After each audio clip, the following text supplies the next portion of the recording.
Hi everyone, welcome back to D K Sharma education hub. आज के इस लेक्चर में हम देखेंगे chapter number 3 of your NCERT class 6 history.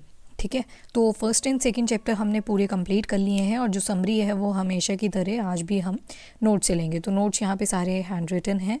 आप इसको डाउनलोड करना चाहते हो तो आप कर सकते हो फ्रॉम द टेलीग्राम का जो लिंक है वो आपको डिस्क्रिप्शन बॉक्स में मिल जाएगा। पहले हम बुक से ही पढ़ेंगे and after that we will look forward for the written notes. Okay, चलो स्टार्ट करते हैं विद द थर्ड चैप्टर, और जो कि स्टार्ट होता है with the in the earliest cities. तो सबसे अर्ली सिटीज़, सबसे ओल्डेस्ट सिटीज़ कौन सी थी उनके बारे में आज हम देखेंगे, कैसे वो अर्लीस्ट सिटीज़ जो हैं वो फ्लरिश होती हैं। वो सारी चीज़ें आज के लेक्चर में हमें देखनी है। तो यहाँ पे जो स्टोरी है वो स्टार्ट होती है जसपाल और हरप्रीत से। ये क्या करते हैं, एक प्लेग्राउंड में खेला करते थे। प्लेग्राउंड के साइड में एक पुरानी सी बिल्डिंग हुआ करती थी, उसको ये बोल देते थे हॉन्टेड हाउस। आपने अगर मूवीज़ भी देखी हो तो उसमें भी क्या दिखा दिया जाता है, जो पुराने घर होते हैं वो हॉन्टेड हाउसेस की तरह दिखाते हैं, फिर कोई ना कोई स्टोरी वहाँ से रिवील होके आती है। तो उसी तरह जसपाल और हरप्रीत के केस में भी होता है। They were playing cricket in the lane outside, बाहर खेल रहे थे और उन्होंने नोटिस करा कि ये जो बिल्डिंग है ना, इसके अराउंड बहुत सारे लोग खड़े हुए हैं और वो लोग जो हैं वो उस घर की बड़ी तारीफ़ कर रहे हैं कि देखो कितना सुंदर इसका आर्किटेक्चर है, वुडन से पूरा डिज़ाइन करा गया है, बट कितना सुंदर लग रहा है। हमें मिनिस्टर से पूरी अपील करनी चाहिए कि इस घर को प्रिजर्व किया जाए, पहले रिपेयर करवाओ और फिर प्रिजर्व कर लिया जाए। तो फिर जसपाल और हरप्रीत आपस में सोचते हैं कि इस घर में इतनी क्या खास बात है। ठीक है, इतना पुराना घर है और ऊपर से है भी हॉन्टेड सा, तो why it is so important. तो यहीं से स्टोरी शुरू हो जाएगी हड़प्पा की। हड़प्पा हमें कहाँ मिलेगा, अगर यहाँ पे मैप पे देखें तो यहाँ पे आपका गुजरात वाला एरिया आ जाएगा, यहाँ राजस्थान, यहाँ आपका पाकिस्तान का रीजन आ जाएगा। तो हड़प्पा आपको कहीं ना कहीं पंजाब वाले प्रोविंस में मिलेगी जो आज के पाकिस्तान में है। तो हुआ क्या था, आपको पता होगा, जब रेलवे ट्रैक्स बन रहे थे अराउंड, आप बोल सकते हो 17th और 18th सेंचुरी की बात चल रही है। जब रेलवे ट्रैक्स का कंस्ट्रक्शन चल रहा था, जो यहाँ पे लेबर लगी हुई थी वो लेके आ रहे थे ब्रिक्स। ठीक है, ब्रिक्स तो लेके आ रहे थे, पहले बनती गई, कम से कम 10,000 के आसपास वो ब्रिक्स ला चुके थे ऑलरेडी। बट उसके बाद अचानक से क्या होता है, इंजीनियर्स को थोड़ा सा डाउट तो होता है, इंजीनियर्स नहीं सॉरी आर्कियोलॉजिस्ट को डाउट होता है कि इतनी अच्छी ब्रिक और इतनी फाइन क्वालिटी की ब्रिक ये कहाँ से लेके आ रहे हैं। ठीक है, क्योंकि ये खुद तो बन नहीं सकती, प्रॉपर एक रेक्टेंगुलर शेप की है और सारी यूनिफॉर्म है, यानी कि सभी का साइज़ जो है वो बराबर है। वो जो आप पढ़ते हो 1:2:4 इस तरह से करके प्रॉपर साइज़ है। तो what is the reason behind. तो इंजीनियर्स जाते हैं उन लेबरर्स के साथ कि कहाँ पे कर रहे हो आप, ये कहाँ से लेके आ रहे हो ब्रिक्स। तो सारे जाते हैं वहाँ पे। तो वहाँ पे वो देखते हैं कि यहाँ पे तो बड़ी बड़ी ब्रिक्स पड़ी हैं, मतलब वो खुद शॉक रह गए कि इतनी सारी ब्रिक्स। तो फिर वो कॉन्टीन्यूसली वहाँ से लेके जा रहे हैं। बट फिर पड़ती है नज़र आर्कियोलॉजिस्ट की। आर्कियोलॉजिस्ट जाते हैं 80 ईयर्स अगो, और आर्कियोलॉजिस्ट को एक साइट मिल जाती है वहाँ पे जिसको कंसीडर किया गया that it was the oldest city. मतलब जितनी भी टोटल ओल्डेस्ट सिटीज़ हैं उनमें से सबसे पुरानी सिटी से आप ये ब्रिक्स लेके आ रहे थे। Just because I told you कि 10,000 के आसपास ब्रिक्स ऑलरेडी वो वहाँ से पिकअप कर चुके थे, तो बहुत सारी बिल्डिंग्स डिस्ट्रॉय भी हो जाती हैं। पर फिर पता चलता है कि ये जो हड़प्पा सिटी है which is lying in the Punjab province of current Pakistan, तो ये सबसे ओल्डेस्ट सिटी थी। तो फिर जो भी इस हड़प्पा के साइड में और सिटीज़ मिलेंगी ना, जैसे कि मोहनजोदारो, मेहरगढ़, लोथल, धोलावीरा, फिर आपका चानोदारो, आपकी कालीबंगा, राखीगढ़ी, ठीक है, रोपड़, ये सारी सिटीज़ को बोल दिया जाएगा हड़प्पन सिटीज़। क्यों, क्योंकि हड़प्पा सबसे पहली थी, फिर उसके बाद में ये सारी सिटीज़ हमें मिलने लगी। तो इस तरह से पहली सिटी जो हमें सबसे ओल्डेस्ट कंसीडर करने को देखने को मिलती है that was the Harappa city, और ये बोला जाता है कि अराउंड 4,700 ईयर्स एगो बनी थी। ठीक है, तो यहाँ पे हमें बहुत सारी चीज़ें देखने को मिलेंगी, क्या क्या मिलती हैं वो हम अभी देखेंगे with the upcoming pages of the chapter. तो चलो यहाँ पे देख लो, पहले हड़प्पा कहाँ पे लाया करता है, ये वाला एरिया। ठीक है, यहाँ से ऊपर देखो रावी नदी आ रही है, और हमने क्या देखा था, इंडस, झेलम, चिनाब, रावी, सतलुज। तो कहीं ना कहीं ये जो रावी नदी है और जो सतलुज रिवर है, इन दोनों के बीच में जैसे आपको देखने को मिलेगी, तो इंडस जो है वो सबसे मेन रिवर है, फिर झेलम इसको कनेक्ट करेगी, चिनाब इसको, रावी इसको, सतलुज इसको, सारी की सारी झेलम को कनेक्ट करेंगी एंड आफ्टर दैट मिल जाएंगी इंडस रिवर के साथ। तो ये थोड़ा सा ओवरव्यू है जो हमने फर्स्ट चैप्टर में देख लिया था ऑलरेडी। तो ये आपकी हड़प्पा सिटी आ जाती है। इसके अलावा बहुत सारी सिटीज़ मिलेंगी। अब जैसे कि अगर पहले पाकिस्तान का देख लेते हैं, एक हड़प्पा मिल गई हमें, एक मोहनजोदारो मिल गई, सोत का काको मिल गई। अब जो मिलेंगी हमें वो आएंगी इंडिया वाली, जैसे कि छानूदारो, गनेरीवाला, कालीबंगा और सुरकोतरा, लोथल। तो ये सारी हमें मिली इंडिया के रीजन में। ये वाली आ गई सारी गुजरात वाले एरिया में, यहाँ पे आ गई राजस्थान वाले एरिया में, और ऊपर हरियाणा वाले एरिया में, पंजाब में भी मिलेंगी। ठीक है, तो बोलते कि ये जो सिटीज़ थी ये हमें पहले मिलती है पंजाब और सिंध ऑफ पाकिस्तान, जो पाकिस्तान का पंजाब और सिंध वाला प्रोविंस है वहाँ पे मिलते हैं। बाद में हमें इंडिया के रीजन में भी देखने को मिलती है, तो गुजरात, राजस्थान, हरियाणा और पंजाब इस वाले एरिया में जो पाकिस्तान के साथ बेसिकली बॉर्डर कर रहे हैं, तो वहाँ पर देखने को मिल जाती हैं। अब बोलते ना, ऐसे ही नहीं बोल दिया कि ये सबसे पुरानी सिटीज़ है, हमें यहाँ पे कुछ यूनिक ऑब्जेक्ट्स देखने को मिलते हैं in the form of red pottery.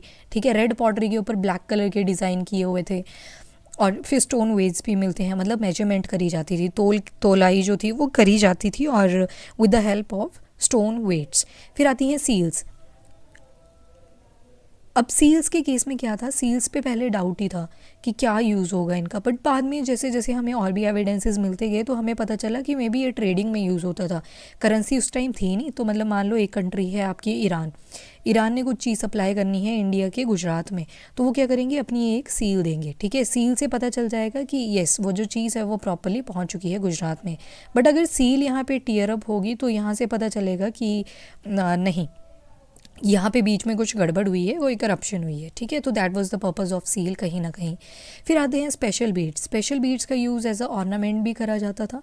Ornament का मतलब है कि जो मेन और वीमेन थे उस टाइम के, उन सभी को पसंद था कि वो ऑर्नामेंट पहने, तो बीड्स का काफ़ी ज़्यादा यूसेज रहा उस टाइम पे। फिर आते हैं कॉपर टूल्स। कॉपर के टूल्स भी बहुत फ्लरिश करते हैं, और parallel sided long stone blades, ये प्रोटेक्शन के लिए हो गए, कोई चीज़ कट करनी है तो उसके लिए यूज़ कर लिए जाते थे। तो these were the unique objects that were found during the this Harappan civilization time period। अब बोला गया कि कैसी सिटीज़ जो थी ये इतनी खास क्यों बनी जाती हैं उस टाइम की, उसके भी कुछ रीजंस हैं। क्या क्या रीजंस हैं पहले ओवरऑल देख लेते हैं। तो जो सिटी का स्ट्रक्चर था ना, हर एक सिटी का, मोस्ट ऑफ द सिटीज़ का बोलूँगी, क्यों क्या नहीं भी था ऐसे, तो एक जो पार्ट होएगा वो रेज्ड होगा, एक पार्ट जो होगा वो नीचे होगा। ये जो नीचे वाला पार्ट है इसको बोल देंगे लोअर टाउन, जो ऊपर वाला पार्ट है इसको बोल देंगे अपर टाउन। अपर टाउन को ही सिटाडल भी कहते हैं, लोअर टाउन का कोई स्पेसिफिक नाम नहीं है, citadel is the upper town. अब ये जो अपर टाउन मिलेगा आपको, ये वेस्ट डायरेक्शन में मिलेगा, लोअर टाउन आपको ईस्ट डायरेक्शन में मिलेगा। यहाँ पे जो घरों के साइज़ होंगे वो बड़े होंगे, ठीक है, बट यहाँ पे लोअर टाउन में जो साइज़ होंगे घरों के वो छोटे होंगे। बट यहाँ पे नंबर ऑफ़ हाउसेज़ जो होंगे आपकी सिटाडल में वो कम होंगे, वहीं पे number of houses in lower town ये ज़्यादा होंगे। अब देखो क्या रीज़न था कि ईस्ट डायरेक्शन में ही लोअर टाउन बनाए गए थे सारी जगह, और अपर टाउन में अपर टाउन आपका वेस्ट डायरेक्शन में था। क्या रीज़न था इसके पीछे, वो थी सनलाइट। अब देखो अगर सनलाइट की बात करें तो ये ईस्ट डायरेक्शन में ओरिजिनेट करती है, ठीक है। अब जब ओरिजिनेट करेंगी, अगर मान लो सिटाडल ईस्ट डायरेक्शन में होता तो बाकियों को तो धूप मिलनी नहीं थी, तो इन्होंने पूरा साइंटिफिक मेथड लगा के देखा कि हम ईस्ट डायरेक्शन में लोअर टाउन बनाएंगे और वेस्ट डायरेक्शन में अपर टाउन बनाएंगे, ताकि through out the day lower town को भी सनलाइट मिलती रहे। So that was the importance of the structural pattern of the citadel and lower town. तो यही चीज़ यहाँ पे बोली गई कि जो सिटीज़ थी वो ये दो या दो से ज़्यादा पार्ट्स में डिवाइड करके रखी हुई थी। जो वेस्ट पार्ट था वो स्मॉल हुआ करता था बट हायर था, मतलब रेज था। जो आर्कियोलॉजिस्ट थे उन्होंने बोला इसको सिटाडल, जो हायर वाला पार्ट था। जनरली ये पार्ट जो था वो ईस्ट में जो था वो लोअर पार्ट हुआ करता था, जहाँ पे घरों के नंबर ज़्यादा थे, और इसको बोल दिया गया लोअर टाउन। और बहुत सारी वॉल्स बनाई गई थी बेक्ड ब्रिक की। They were built around each part. The bricks were so well baked that they have lasted for thousands of years. Bricks were laid in an interlocking pattern and that made the walls strong. अब walls जो थी उस time की बहुत strong हुआ करती थी, क्योंकि उन्होंने इंटरलॉकिंग मैनर का मतलब है एक ही ईंट यहाँ लगाई, एक ही ईंट यहाँ लगाई, एक ही ईंट यहाँ लगाई, फिर जो नीचे वाली लाइन चलेगी वो इस तरह से चलेगी। तो ईंटें कुछ इस तरह से, जैसे कि आप अगर आपने घर की कंस्ट्रक्शन देखी हो तो बीच बीच में ऐसे छेद भी रखे जाते हैं, इंटरलॉक्स रखे जाते हैं, बट उस टाइम पे सारे इंटरलॉकिंग पैटर्न फॉलो किया करते थे। कुछ सिटीज़ में देखा गया कि जो स्पेशल बिल्डिंग्स थी वो कंस्ट्रक्ट करी गई थी सिटाडल पे। एग्जाम्पल दिया हुआ है मोहनजोदारो का। मोहनजोदारो में एक बहुत स्पेशल टैंक मिलता है जिसको बोला गया ग्रेट बेथ, ये दिखता है ये वाला। अब इसको ना वेल्स के साथ अटैच करा हुआ था, मतलब कुएं के साथ अटैच करा था। फिर जब सेरेमनी हुआ करती थी, सेरेमनी के दिन यहाँ से पानी की सप्लाई इस वेल के अंदर कर दी जाती थी, फिर स्टेयर की हेल्प से लोग इसमें डिप लिया करते थे। ये बोला जाता है कि जो काफ़ी एलीट लोग हुआ करते थे, जो सिटाडल पे रहा करते थे, वो लोग यहाँ पे अपनी सेरेमनी मनाया करते थे। कोई भी सेरेमनी जैसे हमारे रिलीजन में भी होती हैं सेरेमनीज डिफरेंट काइंड की, उसी तरह से ये लोग भी किया करते थे। तो ये जो ग्रेट बेद था अगेन ब्रिक्स का बना हुआ था, पर इसको कोटिंग कर दी हुई थी प्लास्टर की, ताकि ये जो वाटर है ना, जब इसमें वाटर डालेंगे वो नहीं तो ईंटें तो सोख लेंगी पानी को, तो वो चीज़ ना हो। तो यहाँ पे प्लास्टर की कोटिंग भी दे रखी थी, जो प्लास्टर होता था वो इसको रोक लेता था फ्रॉम सकिंग द वाटर। तो that was the major reason behind this. तो नेचुरल टार की तरह प्लास्टर एक्ट किया करता था। स्टेयर्स की हमने बात कर ली, और जो वाटर था वो वेल से लाया जाता था, कुएं हुआ करते थे साइड में, और जब सेरेमनी ख़त्म हो जाती थी तो पानी जो था वो बाहर फेंक दिया जाता था। और important people took a dip in this tank on special occasion. अब देखो दो सिटीज़ मिलती हैं, वन इज़ द कालीबंगन और दूसरी मिलती है लोथल। पहले उनकी लोकेशन देख लो, आपको कालीबंगन ये देखने को मिल जाएगी राजस्थान वाले एरिया में ये, और दूसरी है यहाँ पे लोथल। तो कालीबंगा और लोथल की क्या खास बात है कि यहाँ पे मिलते हैं हमें फायर अल्टार्स। फायर अल्टार्स का क्या पर्पज़ था? आपने हवन कुंड देखा होगा ना, फायर लगा दी जाती है इस तरह से। तो हवन कुंड का मेन रोल दिखाया जाता है यहाँ पे कि जो फायर अल्टार्स हैं वो हमें Kalibangan which is in Rajasthan, Lothal which is in Gujarat, वहाँ पे हमें देखने को मिलते हैं fire altars. Very important point. And इसके बाद बोला गया कुछ सिटीज़ जैसे कि मोहनजोदारो, हड़प्पा एंड लोथल। अगेन यहाँ पे मैप में देख लो, ये है मोहनजोदारो, ये है आपका हड़प्पा, यहाँ पे आ गया आपका लोथल। तो इन तीन जगहों पर हमें स्टोर हाउसेज बहुत ज़्यादा देखने को मिलते हैं। चलो नेक्स्ट पेज पे चलते हैं। Now how bricks were arrange to build walls in the Harappan city. ये देखो यहाँ पे ब्रिक्स दिखाई गई हैं, इंटरलॉकिंग मैनर में हुई है, ठीक है। एक यहाँ पे लगा दी लाइन, फिर थोड़ी पीछे लगा के इंटरलॉक्स बना के, ठीक है। और उसके बाद आती हैं houses, drains and streets. Houses की क्या खास बात थी, ड्रेन्स की क्या खास बात थी, और स्ट्रीट्स की क्या खास बात थी during these earliest cities. Generally जो हाउस हुआ करते थे वो एक या दो स्टोरीज़ के हुआ करते थे, मतलब एक फ्लोर होएगा, दूसरा फ्लोर भी होगा कई केसेस में, with rooms built around a courtyard. बीच में एक कोर्ट यार्ड होगा, उसके अराउंड रूम बनाए जाएंगे। Most houses had a separated bathing area, नहाने के लिए अलग एरिया हुआ करता था, proper bathroom, with continuous supply of water. और वाटर की सप्लाई कहाँ से हुआ करती थी? वेल से हुआ करती थी। एक बहुत अच्छी बात देखने को मिली यहाँ पे कि उस टाइम सारे ही घरों में वेल्स का कनेक्शन हुआ करता था, जो कुएँ थे वहीं से कनेक्शन हुआ करता था। तो मोस्ट ऑफ द सिटीज़ देखें तो इनमें ड्रेन्स भी वेल डेवलप थी। तो जब ड्रेन्स के ऊपर देखते हैं तो ड्रेन्स का जो स्लोप था दैट वाज वेरी जेंटल। अब देखो पानी की अगर कॉन्टीन्यूअस सप्लाई चाहिए तो कैसे होना चाहिए स्लोप? थोड़ा सा टिल्ट होना चाहिए, स्लांट होना चाहिए इस डायरेक्शन में, ताकि जो वाटर की डायरेक्शन में स्लांट होना चाहिए, ताकि जो वाटर है वो इजीली फ्लो कर सके। तो ड्रेन से कनेक्टेड था हर एक घर, सभी घरों से एक छोटी छोटी ड्रेन निकली हुई थी, बाद में एक बड़ी ड्रेन में मिल जाया करती थी। तो that was again the very important feature of these earliest cities, ठीक है। तो यहाँ पे ये चीज़ आ जाती है। As the drains were covered, inspection holes were provided at interval to clean them, ठीक है।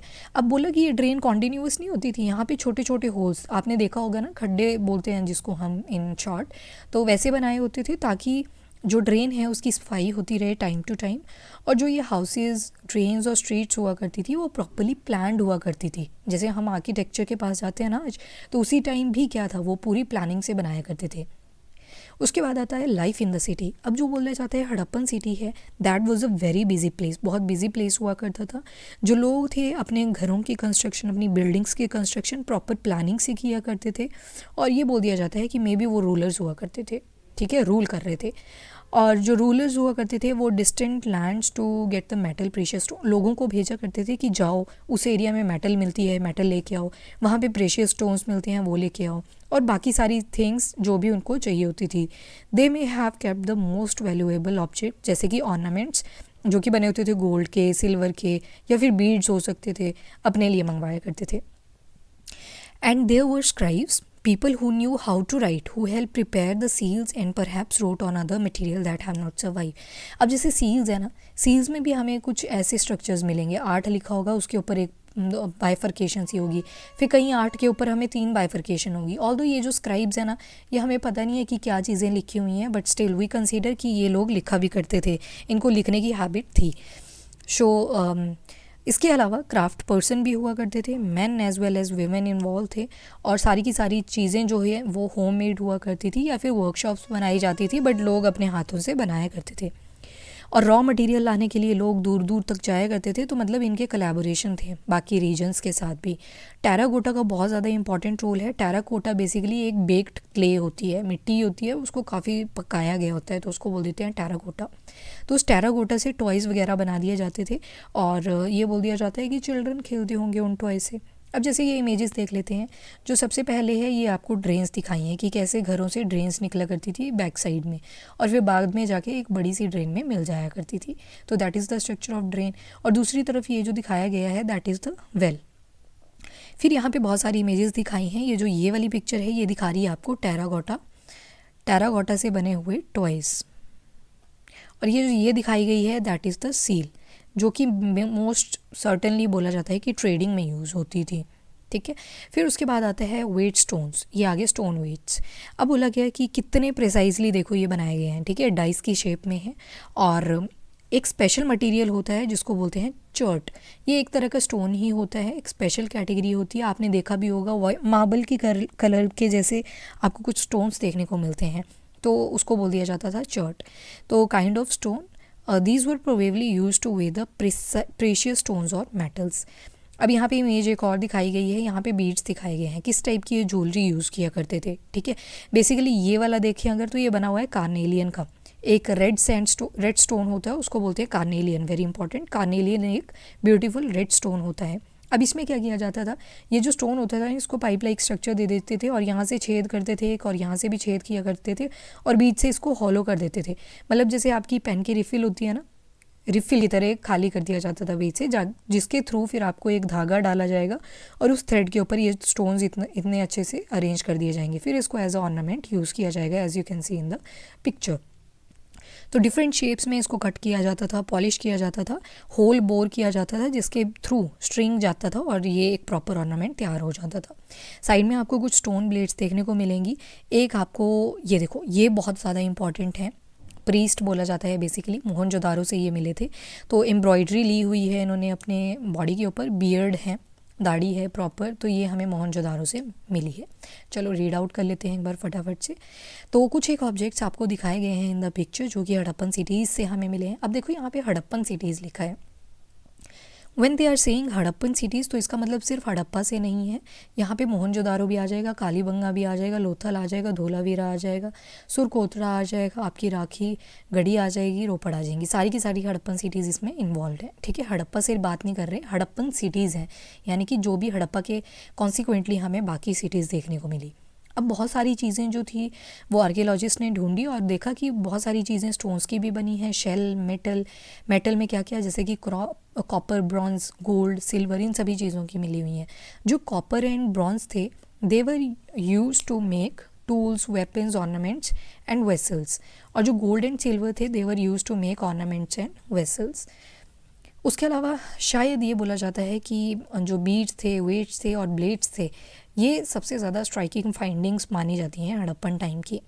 जो सील्स हुआ करती थी ये भी पत्थरों की बनी होती थी, यूजुअली रेक्टेंगुलर शेप की हुआ करती थी।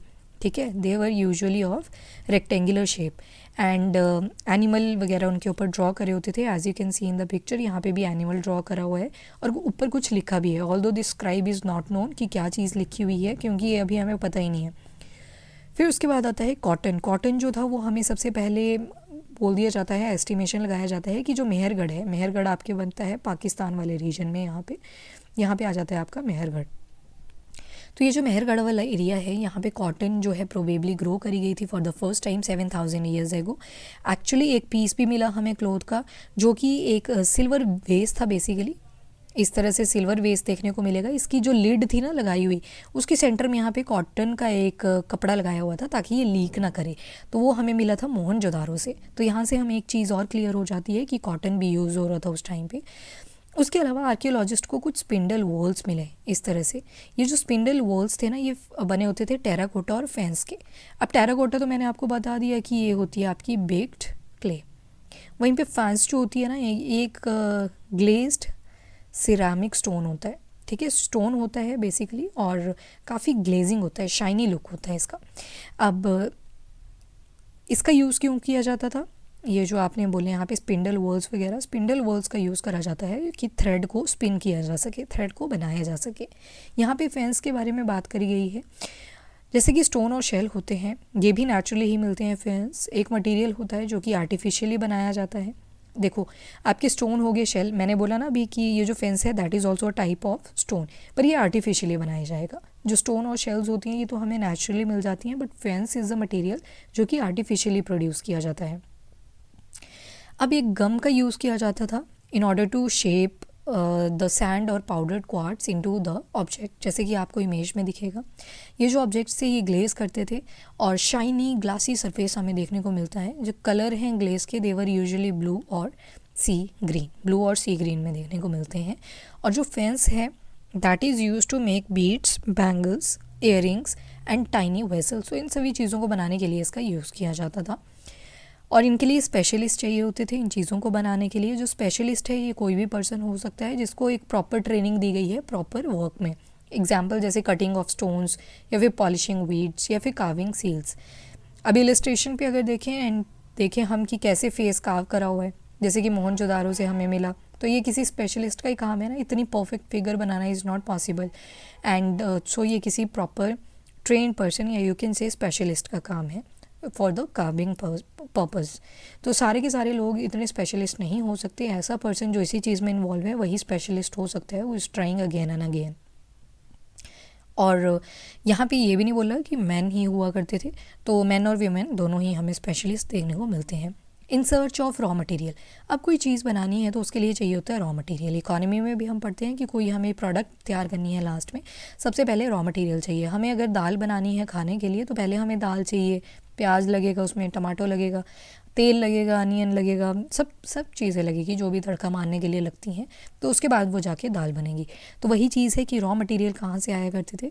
तो कुछ रॉ मटेरियल तो नेचुरली मिल जाते थे, जैसे कि आपके वुड आ गए या फिर मेटल्स के ओर्स आ गए जिससे फिर मेटल एक्सट्रैक्ट कर ली जाती थी, या फिर फार्मर्स और हर्डर्स बनाया करते थे और फिर बाद में जाके एक फिनिश गुड बना करती थी। एग्जाम्पल कॉटन का लिया हुआ है जो कि फार्मर्स के द्वारा बनाया जाता था। अब ये कॉटन एक रॉ मटेरियल होता है जो कि प्रोसेस भी हो सकता है और उससे फिर क्लोथ बनाए जा सकते हैं। कुछ जो होते थे while some of the raw material that the Harappan used they were available locally, but कुछ जैसे कि कॉपर हो गया, टिन हो गया, गोल्ड, सिल्वर, प्रेशियस स्टोन्स, ये जो थी ये चीज़ें बाहर से भी लानी पड़ती थी कई बार। The Harappans probably got copper from present day Rajasthan. Very important, जो कॉपर था वो कहाँ से लाया जाता था? राजस्थान, खेतरे माइंस करके जगह होती थी बेसिकली, वहाँ से। और इवन ओमान से भी लाया जाता था और इवन वेस्ट एशिया से भी लाया जाता था। टिन की बात करें, टिन जो होता है वो आपका कॉपर और जो ब्रॉन्ज होता है ना आपका, ब्रॉन्ज होता है बेसिकली अलॉय। अलॉय किस किस का बना हुआ? कॉपर और टिन का। टिन का symbol is SP, 1 second, tin, ठीक है। तो कॉपर और टिन से बनता है आपका ब्रॉन्ज, और ये आज के जो अफ़गानिस्तान और ईरान वाला एरिया है वहाँ से लाया जाता था। फिर आता है गोल्ड। गोल्ड जो है वो जो प्रेजेंट डे कर्नाटका वाला एरिया है, और प्रीशियस स्टोन जो थे वो लाए जाते थे from the Gujarat, Iran and Afghanistan. So different locations हुआ करती थी फॉर द डिफरेंट प्रोडक्ट्स, वो हम देखते हैं नोट्स में जहाँ पे मैंने मेंशन करा हुआ है ऑलरेडी। अब यहाँ पे आपको एक पिक्चर दिख रही होगी कि कैसे गुड्स को कैरी करते थे। तो यहाँ पे एक टांगा टाइप दिखाया गया है, एक छोटा सा खिलौना है। तो इसका पता चलता है कि वो ब्लॉक कार्ट्स में भी यूज़ करते होंगे उस टाइम पे in order to carry one thing from one place to the another. फिर उसके बाद आता है food for people in the cities. While many people live in the cities, other living in the countryside grew crops and reared animals. बहुत सारे farmers and herders supply किया करते थे फूड की to the craft person. Scribes जो थे और ruler जो थे सिटीज़ में रहा करते थे। और कैसे पता चलता है? क्योंकि remains of plants that the Harappan grew, wheat, barley, pulses, peas, sesame, rice, linseed and mustard इनके एविडेंसेस से। एक यहाँ पे देखो टॉय प्लो दिखाया गया है जो कि आज भी फार्मिंग कम्युनिटी में यूज़ करा जाता है in order to plough your fields. एक new tool that is plough, ये यूज़ किया जाता था अर्थ को डिग करने के लिए for turning the soil and planting seeds. While real plough जो था which were probably made of wood have not survive. Toy models हमें देखने को मिलते हैं as this region doesn't receive heavy rainfall, some form of irrigation may have been used. This means that water was stored and supplied to the field when the plants were growing. Harappan जो थे वो cattle को rare किया करते थे, sheep, goat and buffalo, इन सभी चीज़ों को रेयर किया करते थे. Water and pastures were available around the settlements. However in the dry summer months large herd of animals were probably taken to the greater distances in search of the grass and water. They also collected fruits like bear, caught fish and hunted wild animals like the antelope. फिर आता है Harappan towns in Gujarat, जो basically आपका ये वाला area आ जाएगा यहाँ पे गुजरात वाले एरिया में. और यहाँ पे इंपॉर्टेंट बेल्ट जाती है जिसको बोलते हैं खादिर बेयत. ठीक है, यहाँ पे नाम लिखा हुआ है जिसको खादिर बेयत या फिर बेत भी बोल देते हैं. रन ऑफ कच्छ वाले रीजन में लाई करती है जहाँ पे फ्रेश वाटर है और फर्टाइल सॉइल हुआ करती थी. Unlike some other Harappan cities which were divided into 2 part, Dholavira was divided into 3 parts. आ गया इंपॉर्टेंट पॉइंट. हमने देखा बाकी सारी सिटी सिटाडल और लोअर टाउन में डिवाइडेड थी, बट जो धोलावीरा है इसके 3 हिस्से हैं और हर एक पार्ट जो है वो सराउंडेड है with the massive stone wall. Entrance लगा हुआ है through the gateways and there was also a large open area in the settlement जहाँ पे पब्लिक सेरेमनीज किया जाती थी. अदर फाइंडिंग्स क्या हैं यहाँ पे? That include the large letter of the Harappan script that were carved out of the white stone and perhaps inlaid in wood. This is a unique find as generally Harappan writing has been found on the small objects such as seals. अब जो city है लोथल की again found in the Gujarat, but ये किस river के side में है? The Sabarmati river. एक साबरमती की ट्रिब्यूटरी निकलती है, उसके साइड में लोथल आया करता है. ठीक है, गुजरात में है, गल्फ ऑफ खम्बत के नियर बाय है और ये उन एरियाज़ के नज़दीक है जहाँ पे सेमी प्रीशियस स्टोन्स का रॉ मटेरियल मिलता है, इजीली अवेलेबल है. इसका मतलब है कि काफ़ी ज़्यादा इंपॉर्टेंट सेंटर आ जाता है ऐसे ऑब्जेक्ट्स के लिए जो कि स्टोन से बनते हैं, शेल से बनते हैं या फिर मेटल से बनते हैं. स्टोर हाउसेज यहाँ पे देखने को मिलते हैं. स्टार्टिंग में भी हमने देखा मोहनजोदारो, हड़प्पा और लोथल, ये स्टोर हाउसेज यहाँ पे बहुत ज़्यादा देखने को मिलते हैं. बहुत सारी सील्स या सीलिंग्स यहाँ पे देखने को मिलती हैं. Seals on clay they were found in the storehouses. ये एक इमेज दिखाई गई है आपको, पानी से भरा हुआ डॉकयार्ड है. डॉकयार्ड का मतलब है शिप्स आती थी फ्रॉम अनदर कंट्रीज़ और यहाँ पे लाया करती थी थोड़ी देर के लिए, ताकि जो सामान वहाँ से आया है उसको निकाल दिया जाएगा और फिर नया सामान जो है वो उस पर लोड कर दिया जाएगा. तो ट्रेडिंग के लिए इस डॉकयार्ड का मेनली पर्पस रहता था. और जो बिल्डिंग्स थी that was found here was probably a workshop for making beads. Pieces of stones देखने को मिलते हैं, half made beads, tools for bead making and finished beads have all been found here. Seals and sealing की बात करते हैं. जो seals हुआ करती थी उनको यूज़ करा जाता था टू स्टेम बैग्स और packets containing the goods that were sent from one place to another. एक बार बैग जो है वो क्लोज हो गया और टाई कर दिया, उसके ऊपर एक वेट क्ले की इस तरह से एक स्टैम्प लगा दी जाएगी ताकि उससे पता चल जाए. जैसे आपके फोरेंसिक एनालिस्ट भी होते हैं ना, वो भी क्या करते हैं, स्टैम्प बेसिकली सीलिंग करते हैं. सीलिंग रेड कलर की होती है, इस टाइम पे क्ले की हुआ करती थी. ये सील जो होती है ये बताती है कि वो चीज़ जो है वो कहीं पे तोड़ी नहीं गई है. अगर सील टूटी होगी तो उससे पता चल जाएगा कि वो चीज़ जो है वो किसी ने खोलने की ट्राई करी है. तो उस इम्प्रेशन को लगाने, जो सील का इम्प्रेशन लगाया, उस प्रोसेस को बोलते हैं सीलिंग. अगर सीलिंग इंटैक्ट है तो एक श्योर हो सकता है कि जो सामान है वो सेफली आया हुआ है. Mystery of the end. अब कुछ टाइम के बाद हम देखते हैं कि there was the change, major change होने लगता है. लोगों ने क्या किया, सिटीज़ में रहना रोक दिया और राइटिंग सील्स और वेट्स जो थे वो no longer used. Raw material जो था that was brought from the long distances and वो रेयर हो गया, मतलब बहुत कम हो गया. मोहनजोदारो में भी देखते हैं, वी फाइंड दैट गार्बेज जो था वो पाइलअप हो जाता है स्ट्रीट्स के अंदर. Drainage system broke down and new less impressive houses were build even over the streets. क्यों हुआ ये, तो वो चीज़ श्योर नहीं है. स्कॉलर्स का मानना है कि मे बी रिवर ड्राई हो गई थी या फिर कोई एलियन सिविलाइजेशन वहाँ पे आ गई थी, या मे बी उन्होंने पेड़ों की कटाई इतनी ज़्यादा कर दी कि बचे ही नहीं पेड़, और जिसकी वजह से ड्रॉट लाइक कंडीशन आ गई. ड्रॉट लाइक कंडीशन आई तो अब, या फिर कहीं बोल देते हैं कि ड्रॉट नहीं हुआ था, फ्लड आ गए थे. और तो इस तरह से पता चलता है कि बहुत सारे रीजंस दिए जाते हैं. और इवन ये भी बोला जाता है कि मे बी ग्रीन कवर ख़त्म हो गया था क्योंकि ग्रेजिंग एनिमल्स का नंबर इंक्रीज़ कर गया था. कुछ एरियाज़ में फ्लड्स आए, बट ये रीज़न जो है वो कहीं ना कहीं पूरी एक्सप्लेनेशन नहीं दे पाते and had an effect in only some areas. It appears as if the rulers lost control. In any case, effects of the change are quite clear. Sites in Sindh and West Punjab, present-day Pakistan, were abandoned, while many people moved into newer, smaller settlements to the east and the south. नई cities emerge होती हैं about 14,000 years ago, 14,000 years later, और जो कि हमें next chapter में देखने को मिलेंगी. वैदिक एरा आप सुनते हो, ऋग्वेदिक और लेटर वैदिक में जिसको डिवाइड कर दिया जाता है, तो दैट्स इम्पॉर्टेंट अगेन. एक बार फटाफट से नोट्स पे देख लेते हैं जिसमें आपको समरी मिल जाएगी पूरे चैप्टर की. सो पहले हमने देखा किस तरह से सिटी को सिटाडल में और लोअर टाउन में कन्वर्ट करा हुआ है. सिटाडल हमें वेस्ट और वेस्ट डायरेक्शन में मिलता है, हायर था, ऊंचा था, रेस्ट पोर्शन पे था, एरिया स्मॉल हुआ करता था. लोअर टाउन हमें ईस्ट डायरेक्शन में मिलता है और एरिया जो था लार्ज हुआ करता था. क्यों बनाया ईस्ट और वेस्ट में? सो दैट सनलाइट सभी को कॉन्टीन्यूसली मिल सके. ये इंपॉर्टेंट साइट्स हमने देखी, हड़प्पन सिटीज़ जिनको बोला गया. हमें बहुत सारे यूनिक ऑब्जेक्ट्स मिले, जैसे कि आपका रेड पॉटरी जिस पे ब्लैक कलर की डिज़ाइनिंग करी हुई थी. 5 किलोग्राम के स्टोन वेट्स देखने को मिलते हैं, सील्स मिलती हैं, स्पेशल बीड्स देखने को मिलते हैं, कॉपर टूल्स आगे, parallel sided long stone blades आ गई. एंड देन मोहनजोदारो में हमें स्पेशल टैंक मिलता है, ग्रेट बेथ भी जिसको बोला जाता है, ब्रिक्स का बना होता था and it was coated with the plaster. साथ में वाटर टाइट नेचुरल टार लगा होता था, जो कि आपका प्लास्टर ही हुआ करता था बेसिकली. स्टोन के स्टैचू मिलते हैं. फिर आता है कालीबंगा और लोथल में देखा फायर अल्टार्स मिले हमें, जो कि सेक्रीफाइशियल प्रोसेसेस के लिए यूज़ होते थे. हड़प्पन, मोहनजोदारो, लोथल, इसमें हमें स्टोर हाउसेस बहुत सारे देखने को मिलते हैं. फिर आता है हमारे पास ड्रेन्स, हाउसेस, स्ट्रीट्स, प्लान थे और built at the same time. तो ड्रेन जेंटल स्लोप हुआ करता था, एक फ्लो में चलता था पानी.